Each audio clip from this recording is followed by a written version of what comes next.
د یهود یا قبل سمه چې یوه تاریخي ورځ بلل کیږي د غزني ښار یو شمېر اوسیدونکي د دغې ورځې په مناسبت وایي له امریکایي لوري سره د تاریخي هوکړې وروسته په هیواد کې د سولې او امن راتلو ته زمینه برابره شوه. اوس چې اسلامي امارت په ټول هیواد واکمن دی، هیواد امن شوی او په هره برخه کې پرمختګ کړی لا هم روان دی.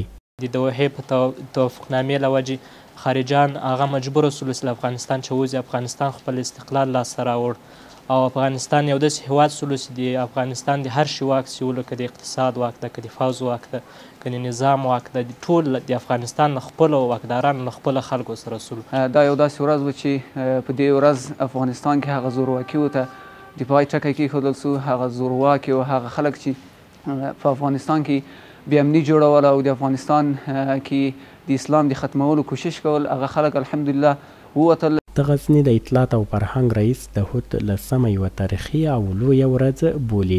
د دوحې د توافقنامه فیصله پیلامه د دې سوه تر څو افغانستان له اشغال څخه آزاد شي او افغانستان خپل اصلي مالک ته وګرځي او په ټوله کې د دغه ورځې په توسط سره یا سبب سره په افغانستان کې یو اسلامي نظام حاکم سو، سوله راغله. باید وویل شي چې 15 کاله وړاندې د هود میاشتې په لسمه باندې د اسلامي امارت او امریکایي لوري ترمنځ د دوحې تړون لاسلیک شو.